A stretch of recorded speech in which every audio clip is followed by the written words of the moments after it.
So in my life right now, we're in a sticky situation because our financial condition has just deteriorated to the point where I can't keep doing the things that I've been doing. So I've been, as most of you know, working on this online course about Second Baruch, and it's going really well. I think the product is great. Unfortunately, there just haven't been enough enrollments to sustain us financially. And that whole series is going to end up probably on Now You See TV, and it's going to end up on DVDs and such. So I might make a little more money from it later, but it's not finished yet, so I can't do that. Therefore, right now, I have to turn back to doing freelance artwork or tutoring or some other kind of job to get us by in the meantime. Now, I hope that's a short-term situation, but I really have to step back from focusing on the course and other kingdom stuff. You know, that's where most of my time has been going. I'm really not podcasting or blogging right now, but I won't be able to do that either for a little while until the financial situation is better. So one thing that's been on my mind lately is the idea of starting a Patreon account and having people pledge support to me on a monthly basis. I have a lot of things that I need to complete and that are going to take a lot of time, and things that I want to do, they're going to take a lot of time. And it's going to be very difficult to do those things while I'm also working, 20, 30 hours a week doing freelance artwork. And it's possible it'll just slow the process down, and I really don't want to be slowed down. I want to get these things out the door swiftly.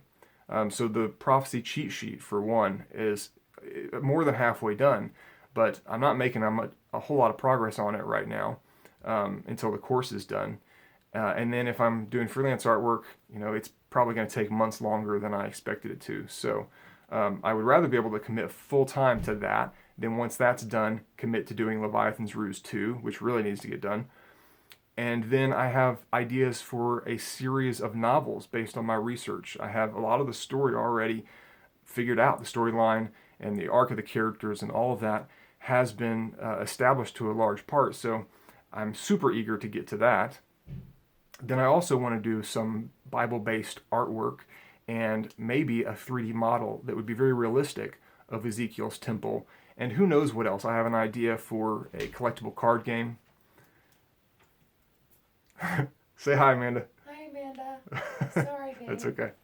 I also have an idea for a collectible card game that would be Bible-based but not cheesy. You know how a lot of Christian games and movies tend to be pretty tchotchke?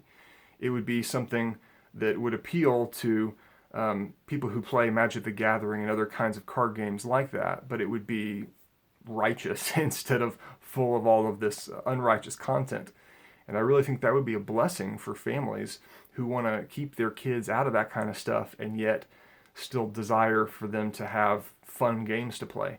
So I've got all of these ideas, and I can't execute them at a very fast pace at all unless I'm getting support from you guys. But I don't want to do that unless it's what the Father really wants me to do. So I'm going to fast about it. I'm going to pray about it. And I would like for you guys to pray for me that I would hear his voice, that I would figure out what exactly I'm supposed to be doing next. Because if it is doing artwork part-time and doing the other stuff part-time and just dialing back on the amount that I'm doing so I can really focus in and get one thing at a time done quickly, then that's fine. I will do that. But I just have this feeling in me like I'm supposed to be committing full time to these things. These are important kingdom ventures in my mind. Things like the novels that I have planned are going to be historical fiction, but it's also a way to reach people that would otherwise never get the kind of information that they need about all history and what's going on, the enemy schemes and where we're headed, all of that stuff. A lot of people will never read Leviathan's Ruse. They're just not going to pick the book up. It's not interesting to them because it's nonfiction or it's too heavy, it's too much information, it's too dense. They may not ever find my channels, but a fiction book can spread, especially if it's good by word of mouth, into places that I would never otherwise reach.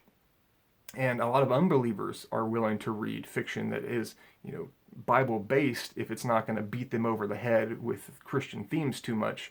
But they'll read something Bible-based if the story is compelling, if it's a really interesting book, well-written book, then yeah, they'll read that just for the entertainment value. And what will that get started in them? The Word of God never comes back void. So it will do something in their minds. It will change their worldview in some way, even though it's fiction. So those kinds of things are very important, I believe, kingdom work, but I need you guys to help that to manifest. So please consider, first of all, just pray for me. And if the time comes when the Father gives me the okay and says, yes, start a Patreon account, get support that way, then I would love for you guys to support me like that. But, one thing at a time. So thanks for taking the time to listen to me and this long spiel. And I hope you guys are blessed in the Lord. And shalom until next time.